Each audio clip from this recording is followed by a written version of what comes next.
Assalamualaikum warahmatullahi wabarakatuh. Kami dari kelompok 8 Manajemen Bisnis Syariah, Prodi Manajemen E 2020. Perkenalkan, nama saya Anissa Rahmawati Fauzia dan kedua teman saya yaitu Bisma Hanggara Kusuma dan Putri Salsa Alicia. Di sini kami akan menyampaikan materi tentang keuangan dan akuntansi syariah. Pertama, ada unsur-unsur kualitas dan kontinuitas bisnis. 1. Soliditas, yaitu kepercayaan yang diberikan oleh masyarakat kepada suatu bisnis. Soliditas dibagi menjadi 3. Yang pertama, soliditas moral, yaitu moral pemimpin bisnis yang dapat mempengaruhi dana investasi. Yang kedua, soliditas finansial, yaitu kepercayaan dalam bidang keuangan yang diinvestasikan dalam perusahaan. Yang ketiga, soliditas komersial, yaitu kepercayaan yang didapat dari masyarakat atas ketepatan janji-janji yang diberikan oleh suatu bisnis. Dua, ada likuiditas, yaitu suatu rasio yang digunakan dalam analisis laporan keuangan yang bertujuan untuk mengetahui kemampuan perusahaan dalam melunasi hutang jangka pendek.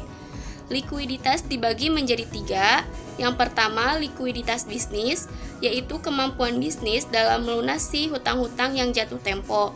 Yang kedua, likuiditas perusahaan, yaitu kemampuan perusahaan dalam memenuhi kebutuhan usaha tepat pada waktunya guna melancarkan kegiatan produksinya.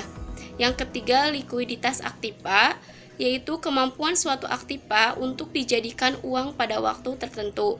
3. Ada solvabilitas, yaitu kemampuan perusahaan melunasi hutang-hutangnya ketika perusahaan dibubarkan. 4. Ada rentabilitas, yaitu perbandingan antara hasil dan modal yang mendatangkan hasil tersebut, yang dapat ditingkatkan dengan meningkatkan efisiensi perusahaan.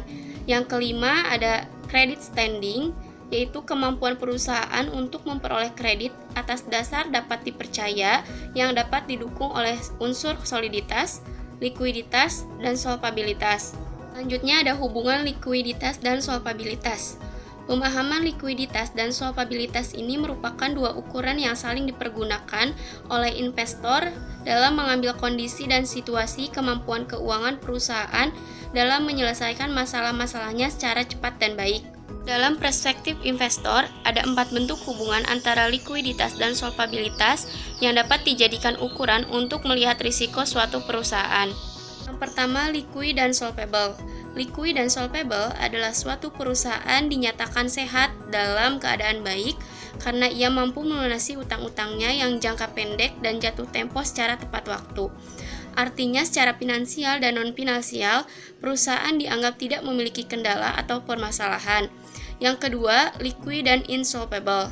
Liquid dan insolvable adalah keseimbangan finansial secara baik karena likuiditasnya dianggap sehat, namun solvabilitasnya atau kemampuan membayar utang-utangnya secara tepat waktu dianggap berada dalam posisi bermasalah, bahkan cenderung tidak lagi tepat waktu. Yang ketiga, illiquid dan solvable. Illiquid dan solvable adalah suatu perusahaan tidak mampu lagi memiliki keseimbangan finansial secara baik. Ini terjadi karena likuiditasnya sudah tidak sehat lagi atau pihak manajemen perusahaan sudah tidak mampu lagi memenuhi kewajiban finansialnya secara tepat waktu. Namun di sisi lain, kemampuan perusahaan untuk membayar utang-utangnya yang jatuh tempo masih baik. Yang keempat, illiquid dan insolvable. Illiquid dan insolvable adalah kondisi perusahaan yang berada dalam kondisi menuju kebangkrutan. Kondisi ini terjadi pada saat sebuah perusahaan tidak mampu lagi melunasi utang-utang jangka pendeknya dan utang-utang jatuh tempo atau kewajiban solvabilitasnya.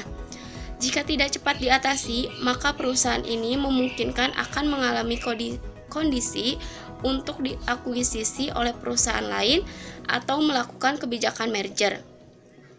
Akuisisi adalah pengambilan suatu perusahaan oleh perusahaan lain, sedangkan merger adalah penggabungan atau perusahaan dengan perusahaan lainnya. Yang selanjutnya, manajemen pembiayaan. Manajemen pembiayaan merupakan keseluruhan proses upaya memperoleh serta mendayagunakan seluruh dana, mencari sebanyak mungkin sumber-sumber keuangan dan sumber-sumber untuk mendapatkan dana dari sumber-sumber keuangan. Pembiayaan dalam perbankan adalah penyediaan uang atau tagihan yang dapat dipersamakan dengan itu berdasarkan persetujuan atau kesepakatan pinjam-meminjam. antara lembaga keuangan dengan pihak lain yang mewajibkan untuk meminjam untuk melunasi utangnya setelah jangka waktu tertentu. Pembiayaan dalam perbankan syariah adalah penyediaan dana atau tagihan yang dipersamakan dengan itu berupa yang pertama transaksi bagi hasil dalam bentuk mudharabah dan musyarakah.